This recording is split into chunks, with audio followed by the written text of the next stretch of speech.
Good morning, everybody. Happy Monday to you. I am taking a moment to just relax and enjoy my coffee outside on this glorious April day in Wisconsin. You can see how sunny it is by how much I'm squinting, and my eyes are even watering a little bit. But there's two things that I've been thinking about that I wanted to talk with you about, and two things that are holding you back from being as happy as you want to be, and holding you back from being as healthy as you want to be. And when we're feeling healthy, guess what happens? We start feeling good about ourselves, and feeling like we want to do things and we want to be around people and we want to do more for others. So I want you to get to that happy spot, and I want you feeling good. So I've been thinking about the two biggest things that hold you back from getting there. And so that's why, this morning, one thing that I'm doing right here is, okay, I don't even know how many degrees out it is right now. It's going to be a beautiful day, but it's early in the morning, and it's going to be about 60 degrees today. So we've got a couple of hours before we get there, but I am enjoying the sun on my face. And if I was walking in a different part of the yard through the snow that is still there, I'd be cold. But here I am in a tank top, and I'm in shorts because the sun is beating down on me. And I know so many of you struggle through the winter. You get down, you get low, you get sad, and sunshine makes a world of difference. We've talked a lot about vitamin D, so I'm going to start to create a little bit of vitamin D. But again, it's very early in the season for Wisconsin. The sun is not in its highest point yet. And so it doesn't really penetrate the skin real well to start to stimulate and make that vitamin D, which we use cholesterol for. Just a little note there. You all think that cholesterol is bad, but we use cholesterol to help make vitamin D. But just the warmth on my body, the brightness to stimulate my mind, and the warmth feels so good. It makes you happy. And yesterday was Earth Day, right? So what did you see? A lot of the posts, but people grounding. I've got my bare feet on the ground, and I'm enjoying the earth, and I am getting rid of negative energies from all of the electronics that we have around all the time, and that can create a health hazard for us too. So all right, so that's my setting. That's a happy spot for me, and I hope that you find a happy spot too, because I'm going to spend a lot of time out here in the sun just enjoying the nature around me. I don't know how well you could hear. There's a babbling brook right behind me, and there's a lot of birds making noise out there too. So what are the two things that are holding you back? The first thing is, and I talk a lot about this because it's so true, is food. And the second thing is you. Okay? So when I think about the food aspect, you can start to eat healthier. That is a great spot, right? I've posted, go to a discoveryhealthlifestyle.com.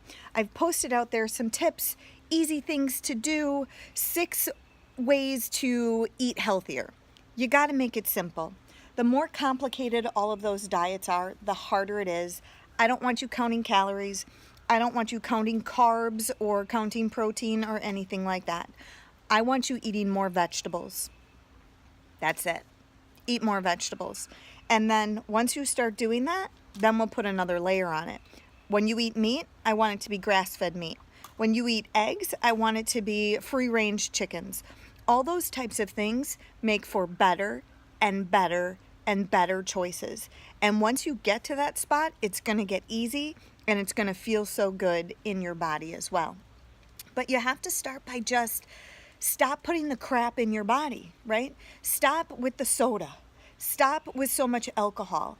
Stop with all the sugar, sugar, sugar, sugar, sugar. Start eating more vegetables. But a lot of you who follow me already are doing that. Good job. Way to go. I'm really proud of you because you've already started to eat healthy. But could you be better? Could you be doing more? The other thing that's really holding you back, and you had no idea that it's doing this, is because you're reacting to many of the foods that you eat. You're reacting to the broccoli. You're reacting to the spinach. You're reacting to the carrots or to the almonds, and you drink just almond milk because you gave up dairy. Now you're reacting to the almonds. What am I trying to say here? But that when you start getting healthier and you can start to feel a little bit better, you don't feel great because you're still eating things that your body is reacting to. When your body is really sick, and now you've just changed all your foods and you've got a leaky gut, your gut's so inflamed, you don't poop every day, you're going to start reacting to some of these foods. I talk all about that in the food course so that you can understand it, you can embrace it, and you can change it.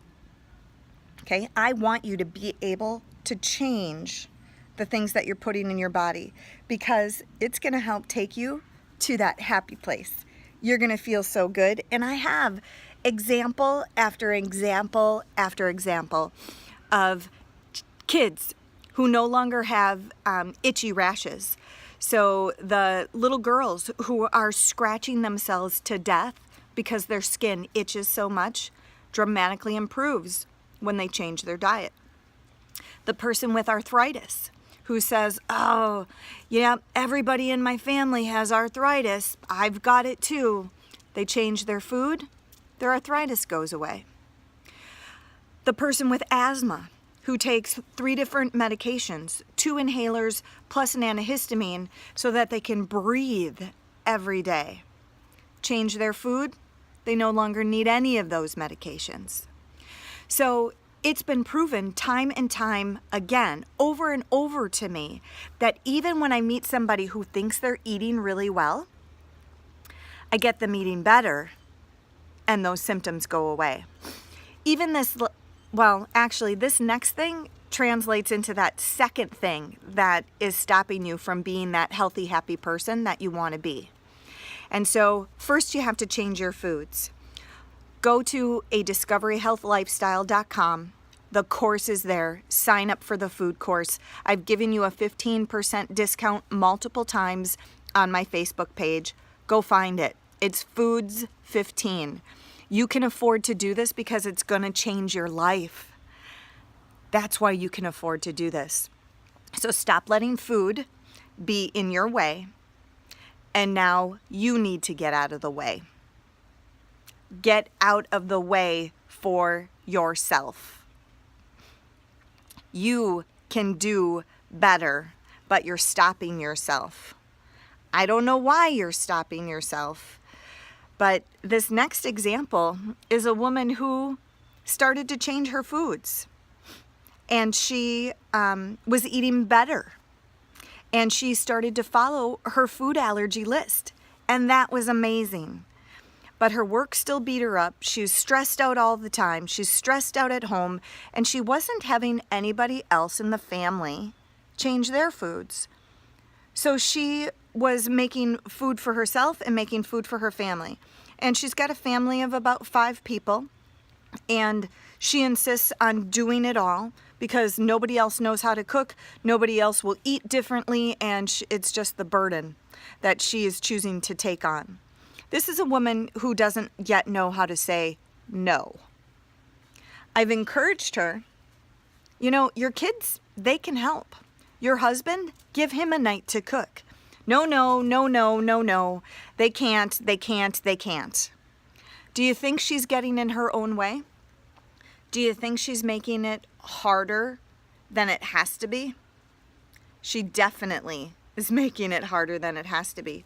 But I've got her on the road to start changing. She's been up in the game. She's been changing her diet a little more. She's gotten a little cleaner. She was really frustrated when she went on vacation and she wanted to cheat. but she hasn't been eating well enough, long enough, and she can't tolerate cheating. She feels like crap. You know what that is, people? That's a learning opportunity. It's not me telling you what to do. It's you telling you what to do. It's your body talking to you and you finally hearing it. I went out to a restaurant, I ate this, I had 2 drinks of alcohol, and I had to go home to bed because I felt like such crap. Whose fault is that? It's not my fault. It's your fault for cheating so soon. You can't cheat when your body can't handle it. When your body just starts to get out of that bad place, that super inflammatory place where you feel so numb all the time, you're so overweight, you've got no energy, you can't sleep, but you're tired all the time, your face is always breaking out, your hair is really thin and yucky, and you start to give your body the good things, and it starts to like it, guess what? It's gonna balk at that. And her body was throwing a holy fit, saying, what are you doing? You were doing so fantastic and cleaned it up, and I hate you right now. So yeah, you're gonna be puking, you're gonna feel sick, you're gonna feel awful. But that's a learning moment, and she didn't wanna learn the lesson. Who got in the way of her health and happiness? She got in her own way. She got it in her head to say, maybe this isn't worth it. I don't want to do this anymore. If I can't have alcohol and if I can't eat the way that I want, I don't want to do it anymore. It was all that bad food and bad eating and frustrations and her just getting in her own head, getting in her own way that was blocking her way. I can't help make her get better if she won't let herself. Those times when her body was balking at her was her body saying, I love what you were doing before. You're doing so good. This is my opportunity to say, you're screwing it up. Stop doing that. And guess what? She finally started to listen. She finally got on the bandwagon and started to realize that, hey, my body's telling me something here. And if I don't start listening, I'm not going to get better. She cleaned it up even another notch. I've got her going through a detox, and the first thing that happened was that she got in the way. She said, I can't. I've already been working so hard, I can't do this. Who's getting in the way? She's getting in the way, because it's not that hard. All you have to do is want to change. She thought she couldn't do it. I gave her encouragement. I said, you can. Said, let's make this easy. This doesn't have to be hard. You can do it. I know you can do it. You've been doing all the hard work already, and your body was thanking you. Let's take it up a notch. Make it as easy as possible. Let's do X, Y, and Z. And guess what? She started. And she's been doing amazing. She keeps sending me little messages. I started. I'm doing it. It feels good. All right. I'm in a couple of days. I didn't die yet. I'm still doing okay. Guess what? It's been a week. I'm down 7 pounds. This feels amazing. She got in the way before and kept telling herself, I can't. She's now on her way to that happy, healthy place. She's losing weight, which makes you feel better. It makes you feel better mentally as well as physically because that extra weight is super inflammatory. She's feeling good. She's feeling confident. She can do it. And I knew she could, and I'm so proud of her that she actually started because I can't make her do it. She's got to do it on her own. I can only give her all the tools. And it took some pushing and it took some coaxing. She finally got out of her own way. So, Monday motivation today, 2 things are getting in your way. Your food and yourself. I can help you with the food. Go to adiscoveryhealthlifestyle.com, sign up for the food course, get your 15% off, Foods 15, and you won't regret it. You're going to learn so much about healthy eating, how to do it, and it gets so easy. It's no big deal. It becomes a lifestyle. And then get out of the way. Stop telling yourself you can't, because you're going to feel so different once you do. You'll not even understand why you kept saying that you couldn't. So I give you all the encouragement in the world today. I know you can change the things that you're putting into your body, and I know that that is going to give you energy, and you're going to feel good. You're going to have a sense of well-being. You're going to start to sleep. You're going to start to have energy, and you can live another 50 years to enjoy life with your family and your grandchildren and your extended family. That's what we're here for, to live, to learn, and to grow, and to give back. You can't give back to anyone if you're sick. So you've got to get yourself healthy first, change your foods, get out of the way, because you can do it. So I hope you have a fantastic week, and I will talk to you again soon, and let me know how you're doing.